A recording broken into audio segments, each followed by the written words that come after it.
Hi friends, എല്ലാവർക്കും മറ്റൊക്കെ അഞ്ജലിയുടെ ഏറ്റവും പുതിയ വീക്കിൻ്റെ പ്രൊമോ വന്നിട്ടുണ്ട്. അതിൻ്റെ വിശേഷങ്ങളൊക്കെ സ്വാഗതം കേട്ടോ. അത്യാവശ്യം നല്ലൊരു പ്രൊമോയാണ് വന്നിട്ടുള്ളത്. അപ്പോൾ ഇന്ന് വന്ന വീക്കിൻ്റെ പ്രൊമോയിൽ ഏറ്റവും സ്പെഷ്യലായിട്ടുള്ളൊരു കാര്യം എന്ന് പറയുന്നത് ഒരു സ്പെഷ്യൽ എപ്പിസോഡ് നമുക്ക് വേണ്ടി വരാനായിട്ട് പോവുകയാണ്. അത് ഓണാഘോഷവുമായി ബന്ധപ്പെട്ടതാണ്. നമ്മളെല്ലാവരും മനസ്സിൽ ആഗ്രഹിക്കുന്നുണ്ട് അർജുനും അഞ്ജലിയും സന്തോഷത്തോട് ഒരുമിച്ച് സ്നേഹമൊക്കെ പങ്കിട്ടവർ ഓണാഘോഷം നടത്തണമെന്ന്. പക്ഷേ ആ ഒരു സംഭവം ഇപ്പോൾ നടക്കാനായിട്ട് പോകുന്നില്ല. ഇപ്പോഴത്തെ സാഹചര്യങ്ങൾ അങ്ങനെയല്ല. അർജുനെയും അഞ്ജലിയുടെയും ജീവിതത്തിൽ നടന്നുകൊണ്ടിരിക്കുന്ന കാര്യങ്ങൾ, അവരുടെ ചുറ്റുപാടുമുള്ള കാര്യങ്ങൾ ഒന്നും തന്നെ അവർക്ക് അനുകൂലമല്ല. അവർ തമ്മിൽ തന്നെ ഒരു ബോണ്ടില്ലാത്തൊരവസ്ഥയിലാണ് ഉള്ളത്. അവർ തന്നെ പരസ്പരം അങ്ങോട്ട് മനസ്സിലാക്കിയിട്ടില്ല. അപ്പോൾ ഈ ഒരു അവസരത്തിൽ നടക്കില്ല. അപ്പോൾ നമ്മൾ ആഗ്രഹിക്കുന്ന ഒരു കാര്യം ഒരു സ്പെഷ്യൽ എപ്പിസോഡായിട്ട് വരാനായിട്ട് പോവുകയാണ്. അപ്പോൾ ആ ഒരു വീക്കിൻ്റെ പുറമേൽ ആദ്യം കാട്ടിയ സീന് എന്ന് പറയുന്നത് അത് തന്നെയാണ് കേട്ടോ. അപ്പോൾ നല്ല രീതിയിൽ നല്ലൊരു നമ്മുടെ മനസ്സ് ആഗ്രഹിക്കുന്ന രീതിയിൽ അർജുനും അഞ്ജലിയും അമ്പാടി ആര്യയും ശ്യാമളയും കുഞ്ഞപ്പനും അതും അങ്ങനെ എല്ലാവരും മൊത്തത്തിൽ കളർഫുള്ളായിട്ടൊരു സ്പെഷ്യൽ എപ്പിസോഡ് ഓണത്തിന് വരുന്നുണ്ട്. അതാണ് ഏറ്റവും ഹൈലൈറ്റഡ് ആയിട്ട് ഇന്ന് വന്ന പ്രൊമോയിൽ ഉണ്ടായിരുന്നു കേട്ടോ. എന്താണെങ്കിലും നല്ലൊരു എപ്പിസോഡായിരിക്കും. അപ്പോൾ ഡീറ്റെയിൽഡ് ആയിട്ടുള്ള പ്രൊമോയുടെ കാര്യങ്ങൾ പറയാം കേട്ടോ. അപ്പോൾ ഇന്നത്തെ എപ്പിസോഡ് നിങ്ങളെല്ലാവരും കണ്ടു കാണുമെന്ന് പ്രതീക്ഷിക്കുകയാണ്. അപ്പോൾ ഇന്നത്തെ എപ്പിസോഡ് ഒരു പകുതി മുക്കാൽ വരെ നമ്മളെല്ലാവരും കൂടെ ഇങ്ങനെ കത്തി നിൽക്കുകയായിരുന്നു. ഞാനിങ്ങനെ കത്തി നിൽക്കുകയായിരുന്നു. സൂപ്പർ എപ്പിസോഡാണല്ലോ. അതായത് അഞ്ജലി നല്ല രീതിയിൽ ഫൈറ്റ് ചെയ്ത് രാഘവനോട് നിൽക്കുകയാണ്. അങ്ങനെ ഒരു സമയത്ത്, അതായത് കോടതിയിൽ, ജില്ലാ കോടതിയിൽ എന്തിനാണ് അഞ്ജലി നീ എത്തിയത്? നിൻ്റെ സ്ഥാനം ഇവിടെ അടുക്കളയിലാണ്. അങ്ങനെ പറഞ്ഞിട്ടും അങ്ങോട്ടും ഇങ്ങോട്ടും ഹെവി സീനുകളൊക്കെ ഉണ്ടാവും. അതിൻ്റെ കാര്യങ്ങളൊന്നും ഞാൻ അധികം പറയുന്നില്ല. നിങ്ങളിപ്പോൾ എപ്പിസോഡ് കണ്ടു കാണുമല്ലോ. ഏറ്റവും സംഭവബഹുലമായിട്ട് തോന്നിയൊരു കാര്യം എന്ന് പറയുന്നത്, ഈ ഒരു സമയത്ത് അഞ്ജലി അടിക്കാനായിട്ട് കൈ ഓങ്ങുന്ന സമയത്ത് നമ്മുടെ അർജുൻ കയറി ഇടപെടുകയാണ്.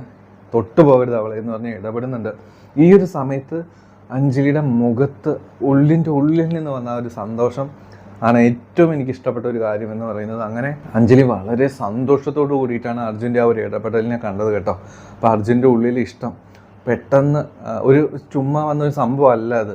ഉള്ളിൻ്റെ ഉള്ളിൽ സ്നേഹമുള്ള ഒരാൾക്ക് തൻ്റെ ഇണയെ ഒരാൾ നോവിക്കാൻ തുടങ്ങുമ്പോൾ ഉണ്ടാകുന്ന ഒരു വികാരം ഉണ്ടല്ലോ, ആ ഒരു സംഭവം വരുന്നത്.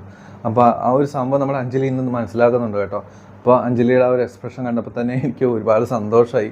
അങ്ങനെ അർജുൻ ഇടപെടുന്നുണ്ട്. തൊട്ടുപോയത് അവളെ, ഇവളെ ഞാൻ താലി കിട്ടിയ പെണ്ണാണ്, ഇവളെ തൊടാൻ ഞാൻ ആരെയും അനുവദിക്കില്ല. അങ്ങനെയാണ് രാഘവൻ പറയുന്നത്. അങ്ങനെയാണെങ്കിൽ നിൻ്റെ മുഖം എനിക്കിനി കാണേണ്ട അർജുനെ, നീ ഈ വീട്ടിൽ നിന്ന് ഇറങ്ങിയേ പറ്റുള്ളൂ എന്ന്. അങ്ങനെ അർജുൻ പറയും, ഉപകാരം, ഇപ്പോഴെങ്കിലും ഇത് പറഞ്ഞല്ലോ. ഞാൻ അഞ്ജലിയും കൂട്ടി ഇവിടെ വരുന്ന ആ ഒരു സമയത്ത് തന്നെ ഇത് പറയേണ്ടതായിരുന്നു. എന്താണെങ്കിലും എല്ലാത്തിനും നന്ദിയുണ്ട്. അങ്ങനെ പറഞ്ഞിട്ടാണ് അർജുൻ്റെ സംഭവങ്ങളൊക്കെ എടുത്ത് അഞ്ജലിയും കൊണ്ട് ഇന്ന് ശംഖചക്രത്തിൽ നിന്ന് നൈസായിട്ട് ഇറങ്ങിപ്പോകുന്നത്. പക്ഷേ അപ്പോഴും തൻ്റെ കുടില തന്ത്രം, അതായത് ആ ക്രിമിനൽ ബുദ്ധി രാഘവന് ഉപയോഗിക്കുകയാണ്. അഞ്ജലി പോയി കഴിഞ്ഞാൽ പത്മ കേസ് തൻ്റെ കൈവിട്ടു പോകും, അവൾ ജയിക്കുമെന്ന് രാഘവന് അറിയാം. അങ്ങനെ വീണ്ടും ഒരു അവസരം കൊടുക്കുകയാണ് അഞ്ജലിക്ക്. ഒരവസരം കൊടുക്കുകയാണ് എന്ന രീതിയിൽ നൈസായിട്ടൊരു തന്ത്രം ഉപയോഗിക്കുകയാണ്. അതായത് അഞ്ജലി, നിനക്കൊരു അവസരം കൂടി ഞാൻ തരികയാണ്. പത്മ കേസ് തോറ്റുപോയി കഴിഞ്ഞാൽ നീ പുറത്തു പോകണം.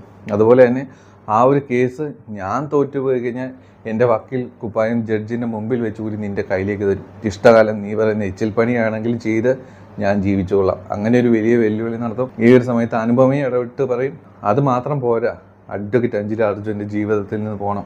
അങ്ങനെ വലിയൊരു വെല്ലുവിളികളാണ് നമ്മുടെ അഞ്ജലിക്ക് ഇന്ന് മുമ്പിലുള്ളത് കേട്ടോ. എനിക്ക് നിരാശ തോന്നി. ഇന്ന് അർജുനും അഞ്ജലി ശംഖചക്രത്തിൽ നിന്ന് ഇറങ്ങുകയാണെങ്കിൽ ഇനിയെങ്കിലും അവർ സമാധാനത്തോടെ ജീവിക്കുമല്ലോ എന്നൊക്കെ ഞാൻ വിചാരിച്ചിരുന്നു കേട്ടോ. പക്ഷേ ആ ഒരു സംഭവം നടന്നില്ല എന്നുള്ളതാണ്. എന്താണെങ്കിലും ഇങ്ങനെയൊക്കെയായിരുന്നു ഇന്നത്തെ എപ്പിസോഡ് കേട്ടോ. ഇന്ന് വന്ന വീക്കിൻ്റെ പ്രൊമോയുടെ കാര്യങ്ങളിലേക്ക് നമുക്ക് പോകാം. നമ്മൾ പറഞ്ഞതുപോലെ ആദ്യം തന്നെ കാട്ടുന്ന സീന് ഓണാഘോഷവുമായി ബന്ധപ്പെട്ടതാണ്. നമ്മുടെ അർജുനും അഞ്ജലിയും നല്ല ഓണ ഡ്രസ്സിലേക്ക് ഒരുങ്ങി മാവേലിയായിട്ട് നമ്മുടെ അമ്പാടിയുണ്ട്, ശ്യാമളയുണ്ട്, ആര്യയുണ്ട്, അങ്ങനെ എല്ലാവരും അവിടെയുണ്ട്. നല്ല രീതിയിൽ നമ്മളെ ഒരുപാട് സന്തോഷിപ്പിക്കുന്ന ഒരു സ്പെഷ്യൽ എപ്പിസോഡാണ് എന്ന് നമുക്ക് കണ്ടപ്പോൾ മനസ്സിലായി. എന്താണെങ്കിലും അങ്ങനെ ഒരു എപ്പിസോഡ് വരുന്നുണ്ട്. അപ്പോൾ നമ്മൾ അർജുനും അഞ്ജലിയും തമ്മിൽ ഒരുപാട് സ്നേഹിക്കണം എന്നൊക്കെ നമ്മൾ ആഗ്രഹിക്കുന്നുണ്ട്. പക്ഷേ ആ ഒരു കാര്യമൊന്നും നടക്കുന്നില്ല. എല്ലാം ഇങ്ങനെ കുറച്ച് ദൂരെയായിട്ട് ഇങ്ങനെ നിൽക്കുകയാണ് നമ്മൾ ആഗ്രഹിക്കുന്ന കാര്യങ്ങളൊക്കെ. അപ്പോൾ ആ ഒരു സംഭവം ഈ ഒരു സ്പെഷ്യൽ എപ്പിസോഡിലൂടെ എങ്കിലും നമുക്ക് കാണാനായിട്ട് പറ്റും കേട്ടോ. അപ്പോൾ ആ ഒരു ഓണാഘോഷത്തിൻ്റെ ഒരു സ്പെഷ്യൽ എപ്പിസോഡ് ഉണ്ട് എന്ന് നമുക്ക് ഉറപ്പ് വന്നിരിക്കുകയാണ്. നല്ല ഒരു കളർഫുള്ളായിട്ടുള്ള അമ്പാടി മാവേലിയായിട്ട് നല്ല രീതിയിൽ ചേരുന്നുണ്ട്. ഒരു സ്പെഷ്യൽ മാവേലി പോലെയാണ് എനിക്ക് കണ്ടപ്പോൾ തോന്നിയത് കേട്ടോ. എന്താണെങ്കിലും നല്ലൊരു അടിപൊളി സീനുകളുള്ള ഒരു സ്പെഷ്യൽ എപ്പിസോഡ് വരാനായിട്ട് പോവുകയാണ്. അപ്പോൾ അതാണ് ഇന്ന് വന്ന പ്രൊമോയിൽ ആദ്യം കാട്ടിയ സീന എന്ന് പറയുന്നത്. പിന്നെ കാട്ടിയ സീന എന്ന് പറയുന്നത് രാഘവനെ കോടതിയിൽ വെച്ച് കുറുപ്പ് സംസാരിക്കുന്ന ചില സീനുകളൊക്കെയാണ് കേട്ടോ കാട്ടിയത്. അപ്പോൾ എനിക്ക് പറയാനുള്ളത്, ഈ കുറച്ച് ദിവസങ്ങളായിട്ട് കുറുപ്പിൻ്റെയും കാവ്യയുടെയും കാർത്തികിൻ്റെയും പ്രസൻസ് ഒന്നും നമ്മൾ എപ്പിസോഡുകൾ കാണുന്നില്ല. അപ്പോൾ ഇടയ്ക്ക് ഞാനിങ്ങനെ ആലോചിച്ചു അവരൊക്കെ എവിടെ പോയി എന്ന് ആലോചിച്ചിരുന്നു. അപ്പോൾ എന്താണെങ്കിലും കുറുപ്പ് തിരിച്ചു വന്നിരിക്കുകയാണ് സുഹൃത്തുക്കളെ. അങ്ങനെ കുറുപ്പ് കോടതിയിൽ വെച്ച് രാഘവനോട് പറയുന്നുണ്ട്, താൻ ഇനി എന്താണ് ചെയ്യാനായിട്ട് പോകുന്നത് രാഘവ, ആ ഒരു കാര്യം കൊണ്ട് പറയും, എന്നിട്ട് വേണം തന്നെ ഞാൻ എന്ത് ചെയ്യണം എന്നൊക്കെ ആലോചിക്കുന്നത്. അങ്ങനെ ഒരു ഭീഷണി സ്വരത്തിൽ രാഘവനോട് കുറുപ്പ് പറയുന്ന ഒരു സീനാണ് നമ്മൾ കാണുന്നത് കേട്ടോ. പക്ഷെ ആ ഭീഷണി ചിലവായില്ല എന്നാണ് എനിക്ക് തോന്നുന്നത് കേട്ടോ. രാഘവന് എന്തോ ഒരു എന്താ പുള്ളീനെ ഒപ്പോസ് ചെയ്ത് കുറുപ്പിനെ അടിച്ചിരുന്നത് എന്തോ ഒരു ഡയലോഗ് രാഘവൻ കുറുപ്പിനോട് പറഞ്ഞു എന്നാണ് ഇതിന് ശേഷം കുറുപ്പിൻ്റെ ഒരു ഫേസ് എക്സ്പ്രഷൻസിന് എനിക്ക് തോന്നിയത് കേട്ടോ. എന്താണെങ്കിലും ഇങ്ങനൊരു സീൻ കണ്ടു. അതിനുശേഷം നമ്മൾ കാണുന്ന സീന് നമുക്ക് ശരിക്കും വിഷമം തോന്നിയൊരു സീനാണ് കേട്ടോ.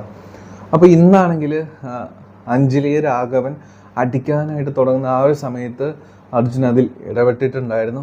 അപ്പോൾ ആ ഒരു സമയത്ത് അഞ്ജലിക്ക് ഒരുപാട് സന്തോഷം മുഖത്ത് വന്നിട്ടുണ്ടായിരുന്നു. അത് കണ്ടപ്പോൾ നമുക്ക് സന്തോഷം തോന്നി. പക്ഷെ അർജുനും അഞ്ജലിയും പുറത്തേക്ക് പോയതുമില്ല. പുറത്തേക്ക് പോയിരുന്നെങ്കിൽ അവർ ഒരുമിച്ച് ജീവിക്കുമ്പോൾ ഇപ്പോഴുള്ള എല്ലാ തെറ്റിദ്ധാരണകളും മാറിയേനെ അല്ലേ. അപ്പോൾ ആ ഒരു സംഭവം നടന്നുമില്ല.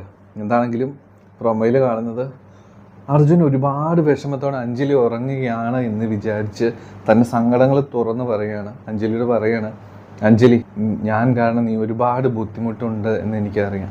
ഞാൻ കുറച്ച് ദൂരേക്ക് യാത്ര പോവുകയാണ്. അങ്ങനെ ഒരു യാത്ര എനിക്ക് പോയേ പറ്റത്തുള്ളൂ.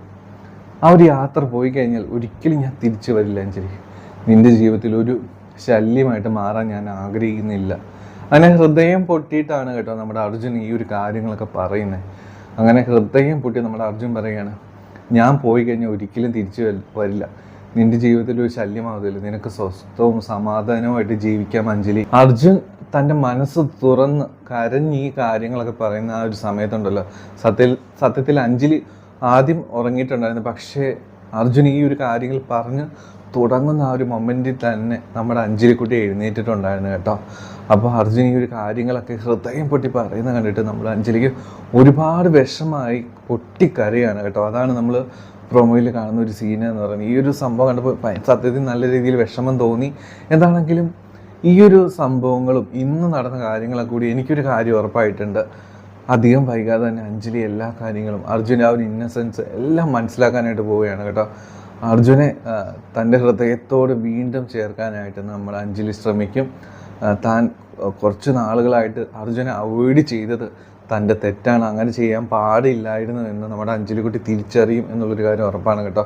എന്താണെങ്കിലും പ്രൊമോയിൽ ഈ ഒരു സീൻ കണ്ടപ്പോൾ അങ്ങനെയാണ് എനിക്ക് തോന്നിയത് കേട്ടോ. അപ്പോൾ അർജുൻ ഇല്ലാതായ പിന്നെ അഞ്ജലി ഉണ്ടോ അല്ലേ.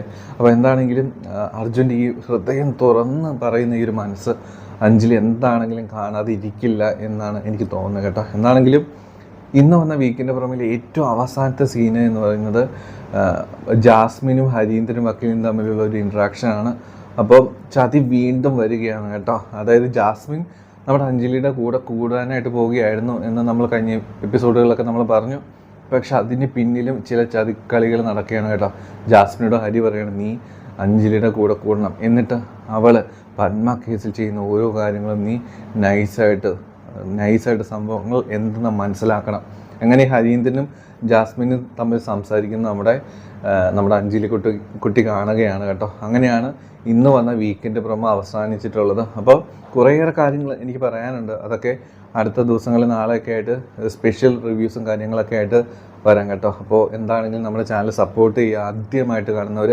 അപ്പോൾ ഇന്ന് വന്ന വീക്കെൻഡ് പ്രൊമോ നിങ്ങൾക്ക് എല്ലാവർക്കും ഇഷ്ടപ്പെട്ടെന്ന് കരുതുകയാണ് കേട്ടോ. അപ്പോൾ നിങ്ങളുടെ അഭിപ്രായങ്ങളൊക്കെ ഉറപ്പായിട്ടും കമൻറ്റ് ചെയ്യുക. അപ്പോൾ എല്ലാവർക്കും നല്ലൊരു ശുഭരാത്രി. Take care. Bye bye.